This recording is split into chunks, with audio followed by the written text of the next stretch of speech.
Hey guys, welcome to this week's trades video. So we've got the buys, avoids, sells and holds. Once again, I've changed the tables up into these categories this time. So yeah, every week I change them up. I will only be talking about these 20 guys. So if there's anyone not on these lists that you are interested in, just leave a comment and I'll give you my brief thoughts on them. Maybe some more advanced thoughts if it's a more polarizing one. But yeah, just leave a comment and I'll get back to you. I'm trying to get this video out before the NBA draft because my Pelicans are picking pick 7. Do we have any NBA fans here? I'm not sure. I don't know. There's probably a little bit of correlation. So go the Pelicans. We fucking suck. So yeah, we'll get into the keepers first. We'll go through each category one by one. I've sort of done like the top 5 in my opinion on them all. Some of these categories were a little bit harder to fill than others. Like the keepers, there's actually not a ton that I like this week. Talked about it a few weeks ago that it is actually a little bit hard to maximize your round 18 team as opposed to round 12 and 15. Like it was pretty obvious who to pick up. Round 18, it's a little bit harder to make those moves that help your end of season team as well as your round 18, 19 teams. So yeah, I've got 5 here. Some of them I love, some of them not so much, but we'll get into it. So Jacob Preston, first cab off the rank. Yeah, I mean, is pretty much a no-brainer. He's slightly underpriced because he's averaging 59.2 for the year, priced at 57. He pretty much averaged like 58, 59 last year, playing 80 minutes. Yeah, 58. So yeah, clearly price where he should be really, even with that high break even. Doggies have done with their buys now, so that's good. He plays round 18, round 19. Just check your buys, check your round 18 team. If you need an edge, great, pick him up. If not, then yeah, he's totally fine to avoid. For me personally, I've got Tallis Duncan and Hosking at the moment, who are both not in my starting 13. So I absolutely do not need an edge and I won't be picking Preston up. But yeah, if you need one, he's a great choice for sure. Jacob Carraz is like the most popular pick. Okay, 1 sec. I'm just going to... Why does it always do this? Jacob Carraz, clearly the most popular pickup this week, as we lost Fletcher Sharp, we've lost Campbell for this week, so everyone needs a winger fullback really. Absolutely love Carraz as a player, as a fantasy prospect. Pretty much no negatives to him. The only one is he's next in line for an origin spot. So if Bizza or Lomax go down, he's going to be the man. I don't think he plays, I don't think he's 18th man. They did put Campbell Graham in game 1 and then Matt Burton. So Campbell is an outside back. But yeah, I can't imagine Carraz is ready for that spot. I know the Bulldogs hate it, like they keep complaining about it, but they keep getting doggies at 18th man. But yeah, I can't see a world where Carraz is. The only scary thing is if one of those outside backs go down, he's probably first in line. So yeah, I'll be picking him up this week. The risk is a little bit mitigated because he's so popular now. Like I think is the most popular pickup this week. So yeah, 5.5%. That will be 20, 30, 40% in the top 1,000 when we can see that once the round starts. So that mitigates a lot of the risk. I didn't want to jump on him this week until we had the injuries, and now everyone's going to pick him up. So yeah, it's not like you're the only one picking him up and then everyone's going to pick him up in round 18. So if anything went wrong, then you're the only one that's screwed. So no, everyone's going to pick him up, so don't stress. It's a surefire thing this week.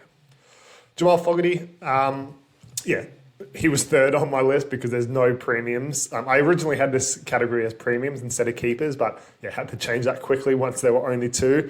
He's not a premium. You want Cleary and Isaiah Katoa as your top 2 halves. They're both not pickups this week. Cleary obviously misses round 18 and he's not goal kicking by all accounts this week. Isaiah Katoa has a buy in round 18 and 21, I believe. So yeah, he's not a pickup yet. He's got a 75-ish break even, so you can wait on those guys. If you do need a round 18 half, I think Fogarty's your guy. He is a little bit underpriced. He lost goal kicking for that 1 week, which, I mean, probably loses 0.2, 0.3 points for his season average. But yeah, he's priced at 54. So he's priced at 51, averaging 54. He averaged 60 last year with Strange at 5'8", and I think that was like a 10-game sample size. So yeah, he'll range between like the 55, 56 long term. I think he's a great pickup. There's not a lot of premium halves next week available. There's DCE, Fogarty, Jerome Hughes, and Fogarty is clearly the best of those 3. So he is the number 1 half in round 18. He is already quite popular, like surprisingly so. But yeah, I guess like being the number 1 half next week, it is an option. If you already have Jerome Hughes and maybe like a Savala Latu Fainu this week, then there's no interest in Fogarty. But yeah, if you want a pod, he's not a pod, but like obviously Latu Fainu is going to be massively owned. Yeah, like if you just want to pick up the best half, then yeah, go for it. Eli Katoa. So yeah, I kind of not advised against him last week. I just yeah, it's not advising against. I just think there's better options out there, and I still do absolutely. Yeah, the main appeal was they don't have any buys left, which fair enough. That's awesome. It does actually increase a bit of value because if someone's averaging 56 and has a buy, then whoever you're replacing with, say the person you're replacing with that week scores a 40, then that's like 16 points you lose. So across 8 games, it's 2 points of value. There's a bit more than 8 games, but just as an example. So yeah, essentially you're getting a 54 guy as opposed to a 54 guy in Eli Katoa. Like, so if you're picking up a guy with 56 who has a buy, then his true value is like 54 and a half. So yeah, I do see the merit in someone not having any buys. He's a little bit underpriced for sure.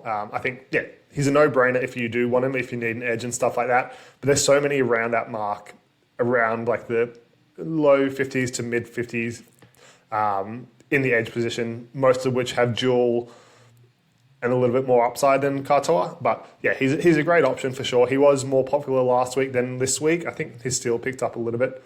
Oh, he's not even on the list this week. Yeah, he's still one of the most premium players you can pick up this week. So yeah, by all means, if you want him, if you need an edge, go for it. And then Ewan Aitken. I'm actually surprised he's only 50% picked up. I know like it was him and Kaloamatangi a couple of weeks ago, like around the round 12 or maybe around 14, 15-ish. Yeah, Aitken, I thought he would have got to 70, 80% off the back of that. He hasn't been great since then, but he's still essentially the same price as he was. He's lost a little bit of money. He does have a higher break even. He does have a buy in round 19 and then another one at the end of the season. So yeah, he's not as good as an option now as Eli Katoa is. Honestly, I just needed a fifth to fill out this list, but I think he is a good option still. The risk is he moves to centre still, but he has way more upside than Eli Katoa. Averages 57 this year, and like across long term, it's 51. Okay, let me just do this over 70 minutes. It's 54 across his career at second row, 56 last year, 66, 49, 64. So yeah, there's heaps of data. He can be a high 50s guy if all goes well. He does just have that risk of moving to centre and has the 2 buys. So yeah, personally, I wouldn't be looking to pick him up. But if you need a premium edge for round 18, then go for it. But yeah, it was probably a couple of weeks ago, if you haven't already. But like I said, I needed someone to fill out this list, to be honest, and there's not many available. Then we get into our Cashies / underpriced guys. So yeah, cash cows, guys that are just clearly underpriced, whether they be underpriced keepers, underpriced mid-rangers, whatever. Jaden Brailey, no surprises, he tops our list. Yeah, no surprises if you have watched this channel before, because he's not on anyone's radar at all. I watched Longy's video, I watched Jamie's video. Longy didn't even talk about him from what I saw, like he wasn't in his categories. Jamie talked about him a little bit, and this scared me last time. So obviously I'm a small fantasy creator. It doesn't mean I'm less knowledgeable or more knowledgeable or anything like that, but I was really interested in Tallis Duncan whenever I picked him up. The week, I think it was like round 11 or something, and no one else talked about him, like no other creator. And it did scare me off. Is there something I'm missing? I'm obviously new to the content creation game, and it didn't work out well for the first couple of weeks. And then now he's obviously firing. He's made me 150K. He's crushing it, and everyone's picking him up now. But yeah, it did scare me. It does scare me a little bit that no one's talking about Jaden Brailey too much. And I do see the risks, absolutely. But like I mentioned in my other video, if you haven't seen it, it's going to make a lot more sense as to why I like Brailey. I'll do a little bit of a dive here, but yeah, I have a whole video dedicated to it pretty much, so I won't go into it in too much depth. But Barry Tui, who is the Knights insider, has retweeted guys multiple times this week alluding to or pretty much explicitly saying Jaden Brailey is going to be the long-term big minute hooker for this year for the Knights. Crossland is staying in the lock role. They're moving Crossland to lock next year, full time, and this is his first 2 games at lock this year. He's gone really well. He's played 80 minutes in both those games, Crossland that is. And yeah, Brailey's been picked up. Brailey's picked up the hooker duties and played 80 or close to 80 the last 2 weeks. I tweeted Barry Tui before last round's lockout, and he didn't reply to me, but he's replied to a few this week. And yeah, pretty much said Crossland's going to be locked full time now, even when Leo Thompson come back, even when their forwards come back. And Brailey is likely the big minute hooker moving forward for this year. Brailey is out the door next year, so yeah, there's always a concern of that they don't need to play him, but they kind of need to with no middles in the pack at the moment. They're so depleted. But yeah, Leo Thompson is back around 19, 20.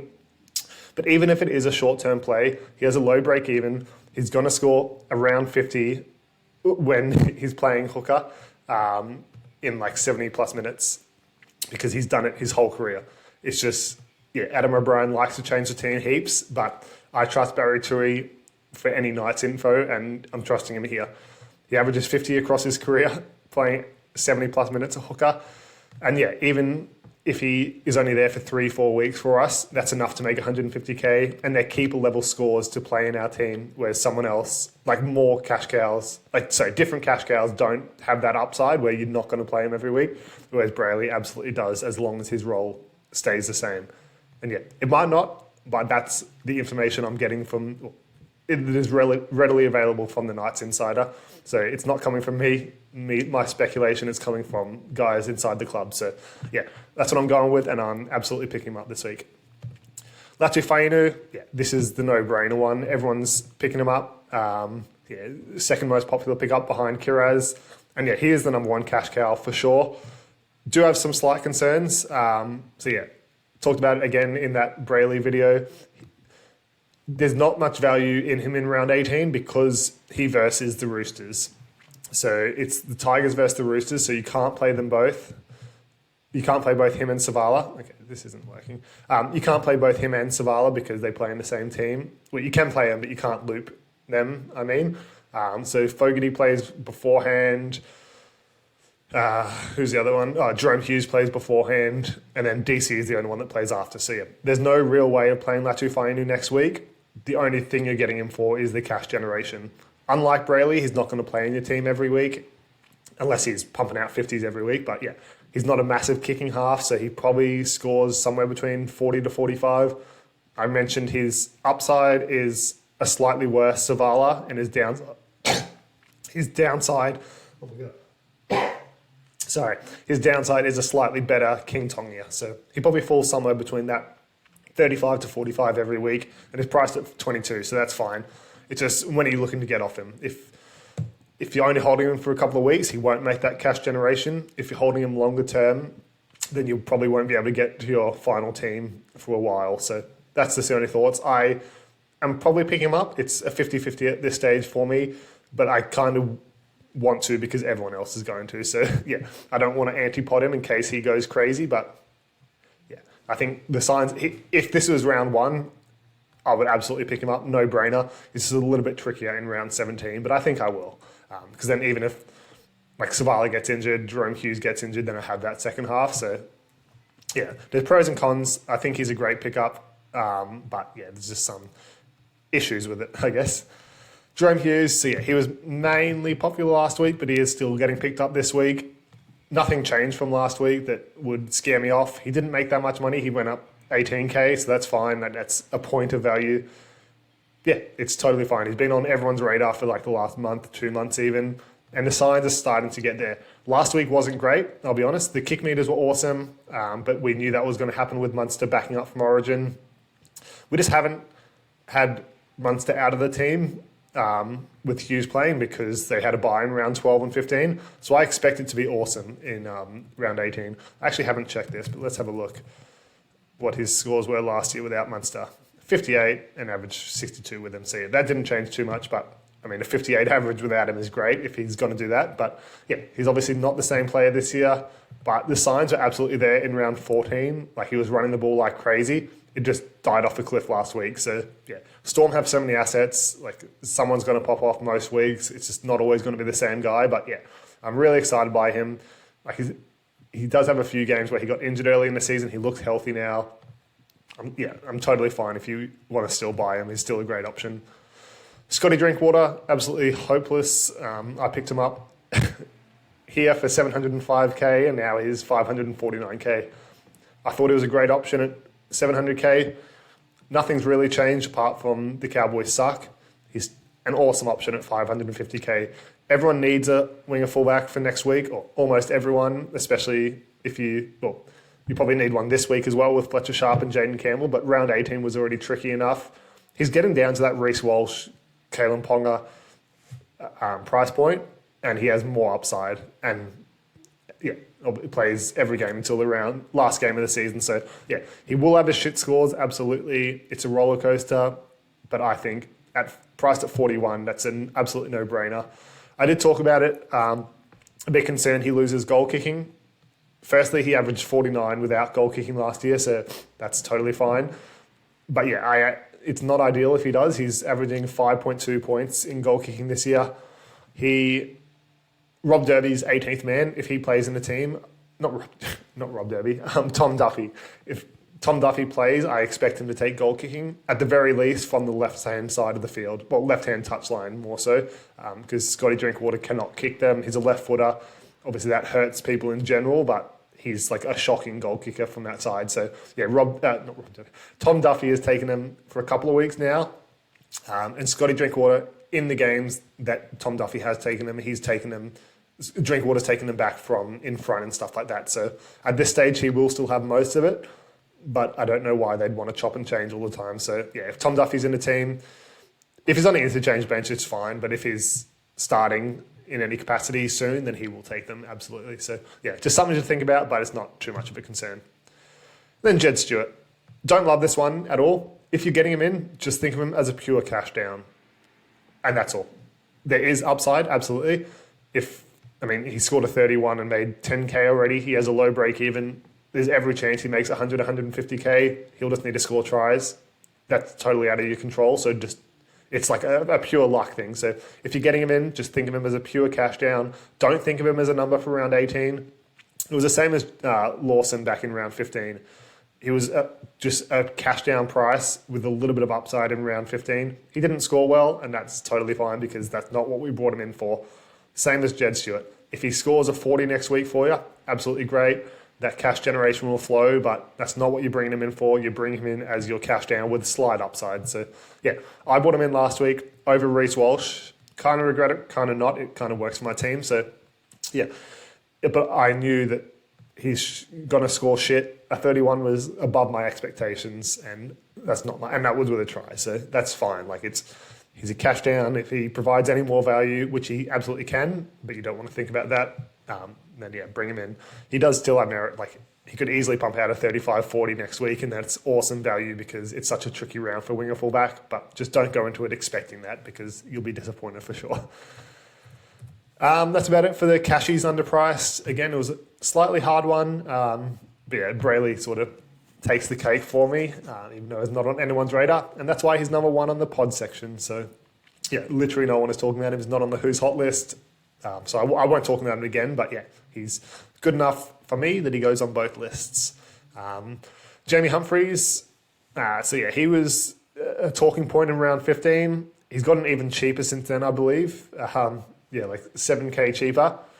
He'll be great with Latrell out of the team. A 46 probably wasn't indicative of how well he can score without Latrell, even with 2 try assists, good kick meters. I would expect a 55-ish average any games Latrell's out of the team. At this stage, that's only round 18 for us, so yeah, not a lot there. And then I expect him to average somewhere between 40 and 45 with Latrell in the team. That's still underpriced. He's priced at 33.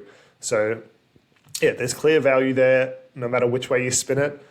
Obviously, he's had those monster scores at the start of the season, but that price is so appealing. It is around 18.5, which isn't as dire as it was a couple of weeks back. There's plenty of options. So yeah, he's just a pot option. There's better options out there for sure. But if you're looking for something to climb the ranks, I think he's probably your highest upside guy, especially if Latrell goes down in Origin or something like that, which you're obviously not expecting, you're not rooting for. But yeah, there's plenty of upside with Humphries.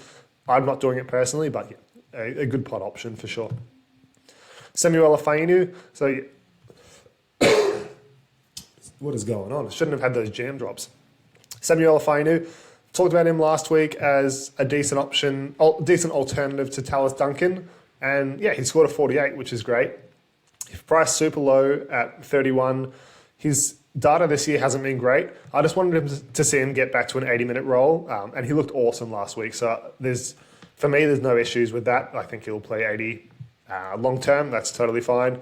He did have a few games during the year. I think it was Tony Suka who was replacing him. I don't think he's on the bench. I didn't fact check that, so maybe fact check that if you're watching this and interested in him. But yeah, averaging 37 for the year.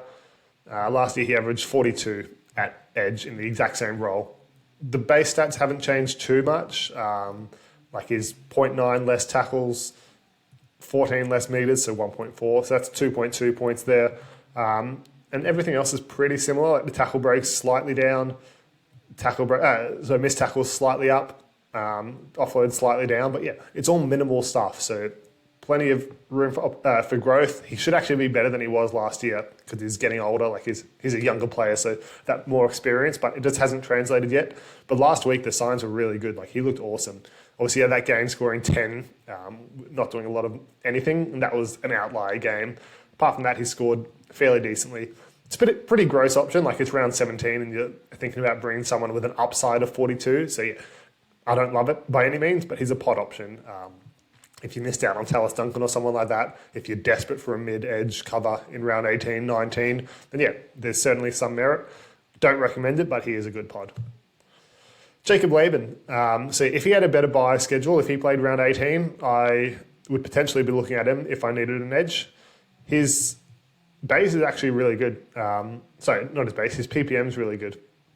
Like even 37, he scored a 37 in 37 minutes, 24 and 27, 36 and 24 with a try. Yeah, like most of it is actually pretty strong. The base was good last week, like 47 in base, and had that tackle break upside. Obviously scored a try, but you're not counting on that every week. The main concern is his minutes. If he's playing if he's playing close to 70 minutes, that's awesome, like absolute no-brainer. But they do have Leka Halasima on the bench. Why do I have to think about that? Who probably takes a bulk of Laban's minutes. Capewell is off Origin next week. Maybe gets rested in round 19. Probably not, but it's always a chance. I think he is actually a decent option if you're playing head-to-head or something like that. But yeah, the minutes are the concern.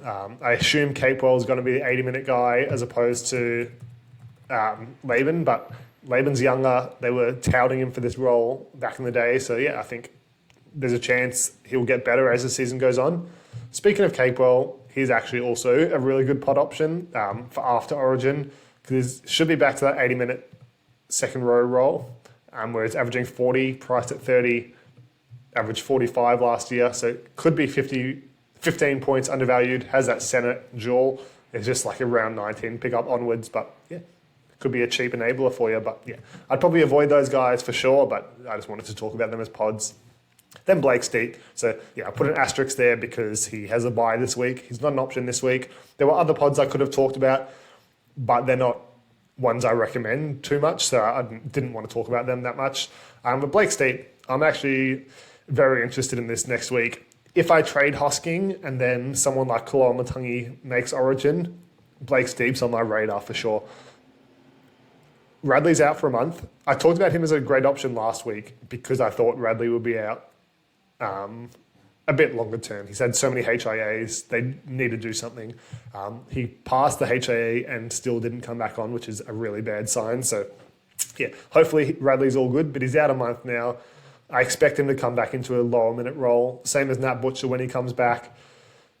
And I think Blake Steep can be someone like a Terrell May last year, who is like the main beneficiary of the extra minutes. If Nat Fahu White gets injured at any stage, Steep is a bona fide 55-point scorer, I'd say, most weeks.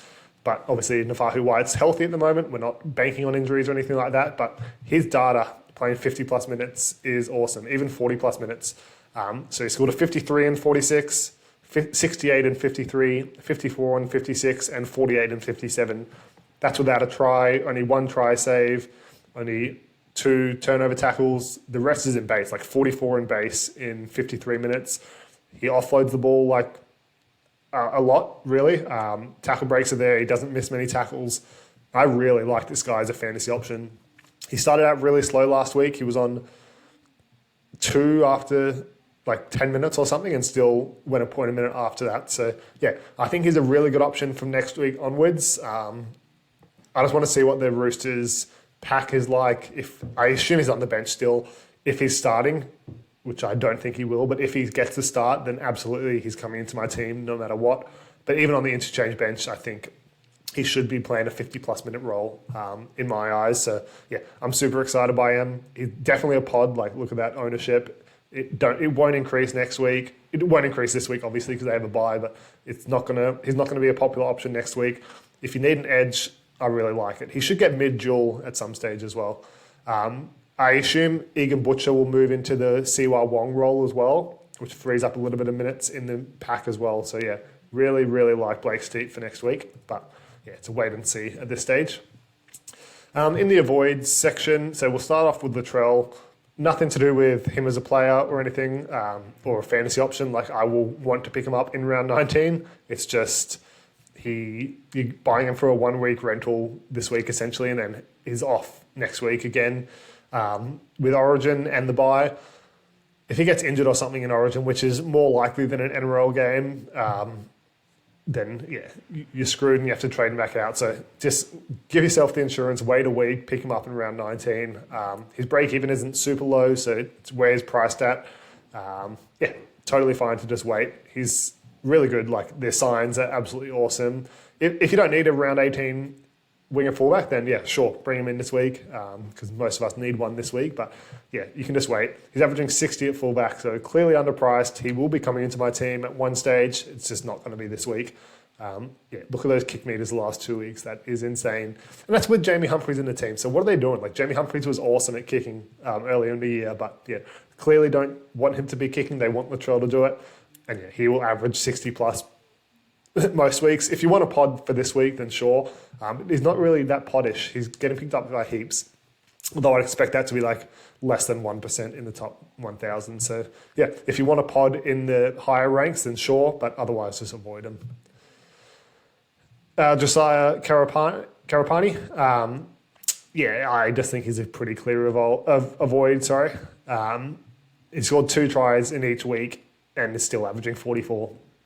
Not much there. Yeah, his base is solid-ish, like 18, which is fine for a winger, to be honest. But if he's not scoring a try, he's going to be scoring 20s, 25s based on that.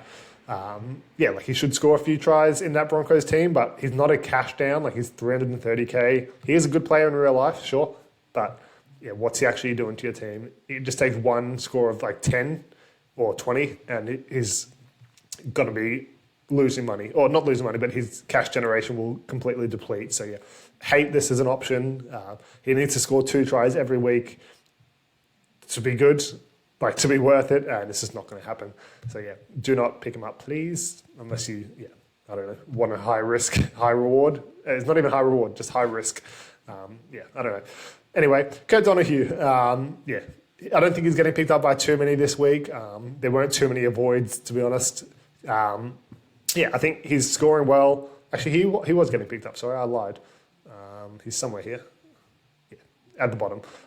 Yeah, I think if you were going to do it, it was going to be one of the last 2 weeks and probably before round 15, to be honest. The role is good. He did play 80 minutes last week, but that was in centre, and he actually was performing well in centre. Got a try assist, was still tackling, like he came in the middle a little bit to get some more tackles. So yeah, I think he will score very well. He could score close to 50. Like, that Dolphins pack is depleted, but doesn't play next round, has a bye in round 21 as well. He's not a keeper. He's not going to make 150K from here, most likely. So yeah, he's not really fulfilling any metric that you want for a trade-in, especially in round 17. There's better options on the board. Get a Jerome Hughes over him in half. Get a Jaden Brailey over him in hooker, or a Cook, who could be a keeper. There's better options elsewhere with better buy schedules. So yeah, if you want a pod, then sure, like, he's still not that popular. He will score well, but for me, he's an avoid just based on his buy schedule. Tallis Duncan, yeah, he's not getting picked up heaps this week, but he has been very popular the last couple of weeks, so I assume like some people will still be interested, especially like you missed the boat, so you still want to pick him up. Yeah. I just don't think it's worth it at this point. Only has one more major buy round, so round 18, then has a buy in round 19, has another one later in the year. He's getting close to where he should be priced at. He's priced at 41, averaging 48, and I bought him at 400k because he averaged 48 last year. So yeah, he's got about 7 points of value. Chances are you might not even be playing him in round 18. I'm not. I'll be looping him. Actually, I can't loop him because he plays the last game. Yeah, he'll be coverage for me if I need it, but he's not playing for me. Round 19, he has a bye, and I'm looking to offload him in round 19. He'll be priced at hopefully 44, 45 then after the next 2 weeks. And yeah, so I'm looking to trade him in 2 weeks, so I absolutely cannot recommend you buy him 2 weeks before that. So yeah. Yeah, he's not even 50% owned. That's surprising, but yeah, he's been awesome. He's one of my favourite fantasy players to own, just because I was so high on him. But yeah, it's just a void now. And then I just said the Bulldog spine, so that's Lockie Galvin, Matt Burton, Reid Marnie, and obviously like Toby Sexton, Connor Tracy, but they're not fantasy options. So it's mainly the first three. Galvin's back on the bench this week. Marnie's starting hooker. Burton starting at 5'8". I mean, this was one of two possibilities, but the other one was Matt Burton moved to centre, Galvin to 5'8", and anyway, and yeah, I can't remember off the top of my head, but firstly, we'll go with Matt Burton. Yeah, there's a chance he moves to centre. There's a chance he's 18th man for Origin. He is underpriced for sure. Like he's averaging 51 for the year, priced at 42. So yeah, he's underpriced, but those two risks completely offset that reward, I guess. He is still potentially an option if you want to take a risk, but yeah, I don't love it by any means. I'll be absolutely avoiding. It's just not worth it for me. Reid Marnie looks tempting on paper as an 80-minute hooker. He's slightly underpriced. He's one of the better hookers in round 18, but yeah, he is not going to be an 80-minute guy every week. I would fully expect Galvin to come on for Reid Marnie. Sexton moves to hooker again, so he's probably playing 60 minutes or so. Don't love that at all. And then Galvin, obviously on the bench, he's an avoid. So yeah, I'd just be looking to avoid all of those Bulldogs guys for now. I think yeah, there was value in them at one stage, but as soon as we got word that Galvin was coming over, it did put an asterisk on that. So yeah, that's it from that. If there's anyone else you want to know, just leave it in the comments and then we'll get onto our sells and holds. So yeah, honestly, a really boring sells and holds list. I usually don't go into this in too much depth because like a lot of the sells are just injured guys. So yeah, as you can see, I just said everyone injured, sell. That's Fletcher Sharp, Riley Smith, Siwa Wong, Jack Bostock, Tamale, and Olakwatu. Like, is it worth going into depth on all those 7 guys and wasting your time? No. Fletcher Sharp's out for long term. He's had like a car crash injury, like from that tackle last week, which is fucked. I hope he's okay. But yeah, he's a sell. Riley Smith out 2 weeks with suspension, but also got injured as well. He's a sell. Siwa Wong out 4+ weeks, sell. Bostock ACL, sell. Tamale, if you haven't already, he's out for 3 months, sell. Olakwatu is out for 4+ weeks, sell. Awesome. Loco Pacifica Tonga, sorry. He's on the bench now. Sorry, he's not even on the bench. He got dropped. He's in the reserves, which is just ludicrous. Like, he's been good. The Dragons suck. He was not their problem. Don't know why he got dropped, but he did. If he can use his money for something, absolutely just sell him. He might play in round 18 if you're lucky, which is good, but he played 21 minutes and 22 minutes, 3 out of the 5 games. So like, what value is he actually providing? If he scores a 20, it's not that out of the realm of possibility. So yeah, just is an easy offload if you can do something with the cash. If you have nothing to do, like if you don't want Latu Fainu, or like someone around that mark, or you don't have the money to upgrade him, like I don't think it's worth going down to a Jed Stewart or anything like that, which is super hypocritical because I went Lawson to Jed Stewart last week, but it was just because I had the exact money to get Jerome Hughes with that. So yeah, if you have no one to upgrade to, then I'd probably avoid, but I'd probably just keep him. But otherwise, yeah, he's a pretty easy sell. Lockie Hubner, so yeah, I don't think you can last round 18 with him. Most of us are playing a full mid and edge pack of keepers, premiums, with reserves. So yeah, there's no need to keep him. They play in the last game, so you can't even loop him next week. The minutes were better last week, and he still scored a 30. So yeah, if you have him, just sell him, please. Hamish Stewart, so yeah, he's on the bench. He played 22 minutes last week, or the week before the bye, which is shocking. So yeah, I think at that price point, he's expensive enough where you can go up or down to someone. So yeah, I think it's just worth doing that. He might be okay. When he plays bigger minutes, he's great. It was a shock that he only played 22 minutes. I did say avoid him during this whole section, but yeah, it was a shock that he played that little minutes, but yeah, it's time to go for sure. And then Hudson Young. So it may be controversial because it's a weird week to sell a premium guy, and he's not injured. He's slightly injured, but he's just getting rested. He did come off with like a slight injury. I can't remember what it is off the top of my head, but NRL physio said players don't miss time for it. It's very painful. Yeah, he's getting rested this week because there's been a grueling schedule for him, but he's got a high break even, right?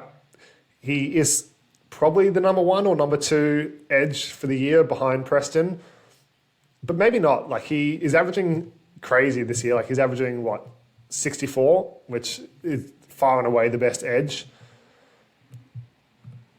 Last year he averaged 53, 47 before that, 51, 59.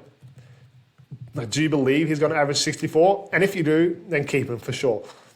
But he's missing this week. He's missing round 18. He's missing another one in round 24, I believe.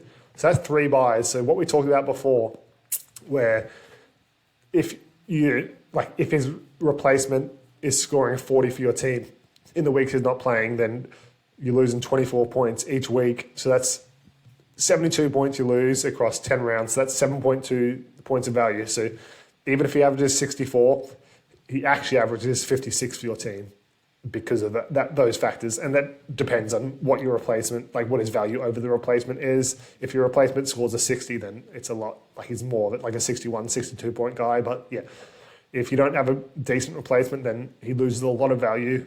So yeah, I think he's overperforming, has a massively high break even. He's missing the next 2 weeks. I'd just sell him, to be honest. You don't have to, but yeah, in my eyes, that's why I would do it. And then over to the hold side. So Jaden Campbell, he's out for 1 week. I think, yeah, pretty comfortably you can just hold him. He does have a high break even as well, but he's priced at 50. Like, if you haven't got him, he's going to be priced at like 47-ish, 48, which is awesome. He's going to average like 60 or so. He averages 60. So yeah, clearly underpriced as opposed to Hudson Young, who was overperforming. So yeah, easy hold. Winger fullbacks are super valuable. Again, he doesn't play around 17 or 18, but it's smooth sailing from there on, and he's 10 points underpriced. So yeah, just keep him. Jackson Purdue, yeah, I'd just hold him, to be honest. He's back at centre where he's been averaging really well. He got up to like 550k or so at centre. Yeah, averaging 42 there, priced at 36. Cowboys have an easy matchup this week, which I don't actually care too much about in real life, in fantasy, sorry. Like, I don't look at their matchups, but in terms of a 1 week hold, then yeah, I think you can, like, there is some merit that they do have an easy matchup. Underpriced despite having a higher break even, and he could easily match that. He's had a few games like of 61, 71. Yeah, he was scoring a try every week at centre. So yeah, I think you can hold him until round 18 if you need. Like, there's not many centres available that are good, so just hold him and then sell him off in round 19, unless he's like crushing it again. King Tonga, I was surprised this guy was on the sells list. This is purely team dependent, so yeah, I never loved him as an option, but he is going to play for you in round 18. If you have Jerome Hughes, Savala, Latu Fainu, like if you have a couple, then sell him for sure. But otherwise, just hold on to him. If there's any chance you are going to play him in round 18, whether that's through a loop option or he's one of your best 2 halves, then keep him and then look to get rid of him in round 19. But if you have absolutely no plans on playing him or looping him, then you can sell him for sure. Then Nathan Lawson. So yeah, again, hypocritical because I did sell him last week for Jed Stewart, but at that price point, what are you getting for him? I did it because, yeah, I had the exact money to get Jerome Hughes, and I had more trades than most people do. So I knew it was a waste of a trade, but I did it anyway because I was going to have to waste a trade either way if I wanted Jerome Hughes because I didn't have money in the bank. There's not many options out there. Sure, you can go up to a Latu Fainu, but I'm sure you have someone else that you can go down to and get some money in the bank for it. There's a chance he might play next week. I doubt it. 50-50 in my eyes, really. Valentine Holmes will obviously be on Origin duties. I do think Lawson is in the team over Sloan. But at the moment, none of them are in the team. There is a centre in the Dragons team. I can't remember off the top of my head who it is, like what his name is, sorry. But he might just be the replacement for Val Holmes. But the thing is, he is an edge by trade. So he played really well in centres, but he is an edge. So yeah, I don't know. I'd say it's between Lawson and that other bloke, who I can't remember his name, for round 18. But yeah, again, even if he plays, he's probably not going to score too well, but he just doesn't have, he's not at the price point where you can upgrade or downgrade easily. So yeah, I just hold him personally and then wait for a better option. And then if we have a surefire cash cow at 230k, then you can offload him then if you really need to. But yeah, otherwise just hold him. And that's about it. So yeah, short and sweet-ish, 42 minutes, shorter than my hour-long ones usually. But yeah, that's about it. Haven't decided on my trades this week. One for sure will be Fletcher Sharp to Kiraz, but I have no money in the bank, so I need 10k for that. And I will put my money where my mouth is. I'm getting Jaden Brailey in. Just need to decide if that's for Hosking or Hines at this stage, and then maybe Latu Fainu if I want to as well. But yeah, we'll get into that. I might have a video out later with my trade plans, but I haven't even looked at my team, to be honest, apart from the video I posted the other day. So yeah, enjoy, guys. Let me know if you want any idea, if you have any other players that you want my thoughts on. And yeah, otherwise we'll see you in another video. Bye.